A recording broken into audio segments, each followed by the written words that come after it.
I can't think of anything more powerful than impacting hearts, bringing foster youth to the feet of Jesus. You're about to meet Jay Panther, the area director for Young Life Orange County. First, let's watch this video clip. My mom left me when I was a little girl, so my dad started to become very abusive. He dropped me off at the shelter, and that's how I ended up in the system. It was 9 to 10 months before I got to my first placement. At the shelter, they were very awful to me. They would grab me by the shirt and throw me on the floor. They know what happened to me, so when I would misbehave, they would have male staff hold me down, knowing that it would trigger me and make me worse, just so they can hospitalize me, so they can get rid of me for 3 days to a week to a month. It came to the point where I was assaulting the shelter staff, and drugs and violence and alcohol. I didn't care anymore about what happened to me. If I got sent to juvenile hall, I would have been like, okay, these guards will care for me more than you guys will.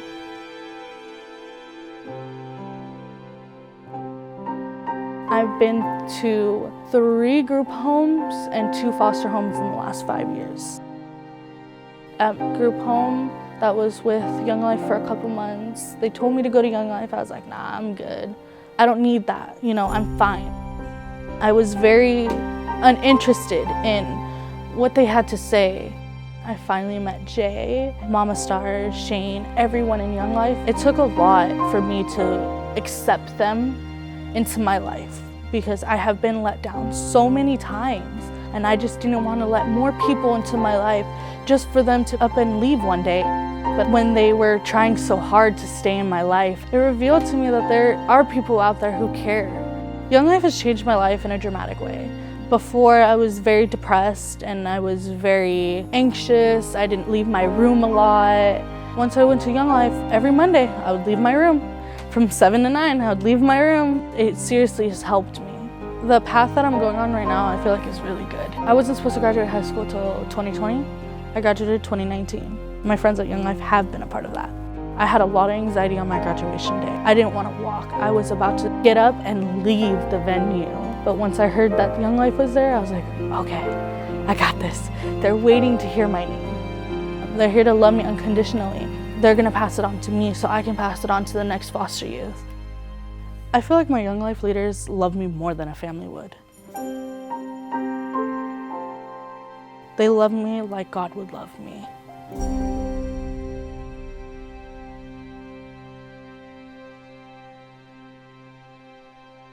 I feel like my Young Life leaders love me more than a family would.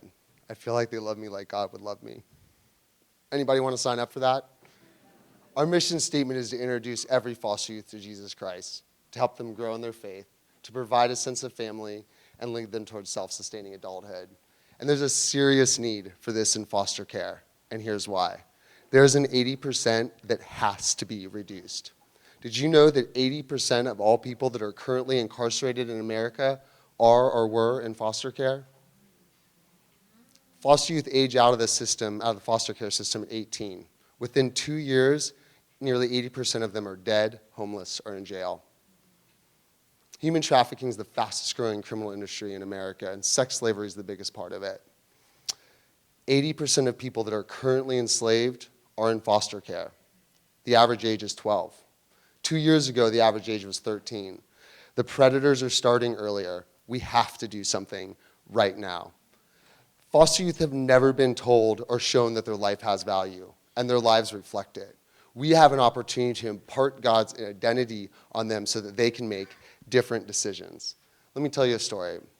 There was a boy that came to club a couple of times, and then he disappeared, just without a trace. His cell phone got disconnected, his social media stopped working, and we all feared for the worst. 2 years later, this boy walked up to club out of the blue, covered in tattoos. We came to find out that he'd been trafficked for those 2 years. He wanted to make money, and he found out he could make money selling himself to men. And then he got addicted to heroin, and the addiction got worse. Until one day, he got so sick that he couldn't get high. And thank God for that moment of clarity, because he remembered Young Life and the club that happens every Monday night at the same time in Torrance. And he walked the 10 miles from Compton to Torrance, hoping against hope that we'd be there and we'd help. And we were, and we did. Now, I'm not going to show you this boy's picture. I'm not going to tell you his name. His life's been hard, but he's alive now, and he's safe, and he's healing. And we're here for all of it. So how do we save more lives like his? How do we prevent more stories like his? How do we reduce this 80%?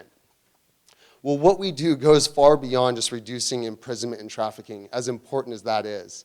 We're about healing hearts and brains, and it's so important. We get a chance to participate in this healing because we're an incarnational ministry. Just like Jesus put on human flesh and came into our world, we go to where these kids are. We don't wait for them to come to us. And we have learned in the medical field that relational trauma is best healed through new healthy relationships. God set it up so that healing comes when we love each other. How cool is that? So how do we participate in this healing? What is it that our ministry actually does? I'm going to tell you about the 5 C's of Young Life work. Contact work, club, camp, campaigners, committee. Contact work's the incarnational piece. It's us going to the kids. Club is youth group. It's a party with a purpose. It's the overflow of the relationships that are developing between leaders and kids in contact work. At every club, we do super silly games. We do funny skits. We always talk about what Jesus says in the Bible. And then we end with a big family-style meal. And all of these are beautiful relationship-building tools that knock down the walls that these kids have built up to protect themselves out of necessity to survive. And then we have camp. Young Life does camp with excellence. The tagline is the funnest week of your life, and it delivers. Camp is relationship building on steroids. You can spend a week at camp with a kid or a year hanging out with them, and the relational equity is the same. The beautiful part is we do both. And then we have campaigners. It's small group. It's Bible study. It's discipleship. It's a small group setting where the kids can ask questions, learn to follow Jesus, and learn how to share Jesus with their friends. And then committee. It's a group of adults saying, enough is enough, no more. Not in our backyard. We're going to do something. And they partner with us and do it. And so what are the methods behind the 5 C's? We pray for them. We go where they are. We earn the right to be heard. We provide opportunities to experience Christ. We invite them to respond. We equip them for a life of faith. And we work alongside a mission community. Now, these kids have been abandoned and let down by every adult in their life. We will never do that. We will never stop showing up. It is all about consistent relationship over a lifetime. James 1:27 says this, true religion is to care for the widows and the orphans in their distress. What more do you need to know? Now, I could tell you unbelievable success stories of over a dozen former foster youth that are now on Young Life staff. But I want to tell you about Juliana. When Juliana first showed up to club, she was living with her 4 younger siblings, her aunt, and her aunt's kids. When she first came to club, she kept to herself. She didn't smile much. She didn't talk much. But eventually, she started getting comfortable. And then she met a friend named Jackie. And together, her and Jackie learned about the love of Jesus.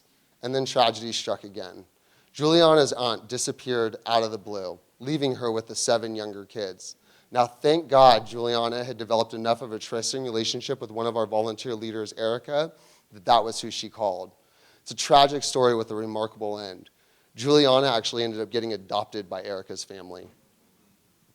And her siblings all ended up in other Young Life families that are still connected today.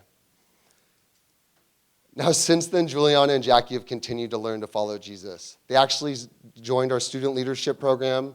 They also joined our Develop Emerging Leaders program, which we'll talk more about in a minute. But for now, you need to know they're getting paid to be discipled and share Jesus with foster youth. Now, Juliana's entire family is meeting Jesus. And in fact, they refer to us as church. And it's really sweet. Juliana's here tonight. Juliana, will you stand up for a second, please?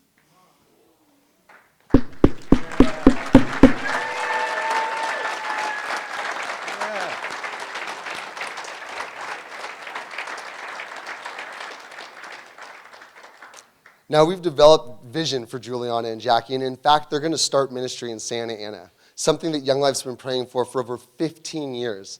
But the beauty is that now there's the roadmap and the structure around them to provide support.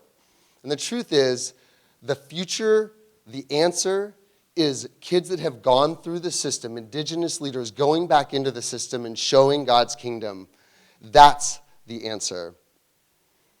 Now, you've heard the plight of foster youth tonight, and it's tough. There's over 3,000 foster youth here in Orange County, in our backyard, in your neighborhoods. And there's 500,000 foster youth in America. How do you even begin to tackle 500,000 foster youth across the U.S.? You take a small solution and you scale it, which is exactly what we've done. Nailed it. First, we're going to train current directors. We want to reach all 500,000 foster youth by expanding into 300 more communities, and it's going to cost us $2 million over the next 2 years. This is Young Life's big vision, and it's called Young Life One. It's ministry to foster, traffic, incarcerated, and homeless youth. Now, this is the same group of kids in different stages of the system. We currently have 4 training cohorts, one for each demographic of kid, where 30 directors are getting step-by-step direction in how to start ministry right where they are. The cohorts are a 2-year commitment, with each area committed to having ministry up and running by the end of the 2nd year. And we're starting a new cohort each year, and we're also training current cohort members to lead future cohorts. We're going to keep training trainers. It's discipleship, right? That's how we grow. It's what Jesus did. So far, everybody's on track. It's truly miraculous. God is clearly working in the midst of this because the barriers are significant and he's knocking them down. Second, we're going to train the future. Foster youth becoming leaders is the answer. We're going to train 300 former foster youth to be leaders in their communities, and it's going to cost us $2 million over the next 5 years. But get this, Young Life is going to match that twice for $6 million going to training and developing these future leaders. This is the Developing Emerging Leaders program, and this is what Juliana is a part of. We need more staff people who share the same ethnic and experiential identity as the kids that they're helping.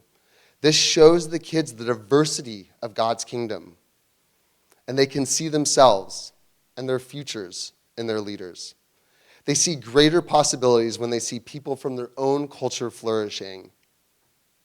As leaders, they also get to earn a wage on Young Life staff, a living wage. That's important. This is the perfect, sustainable, and healthy blend of training the people that are in leadership now and the leaders of tomorrow. And talk about a deal. $4 million to reach every foster youth for Jesus Christ. It's easy. It's an easy win. And so imagine 1,000 more Julianas being impacted by the Barnabas Group over the next 5 years. We're poised and we're ready. So will you please consider partnering with us and ending this tragic 80% and bringing hope and future to foster youth? Thank you.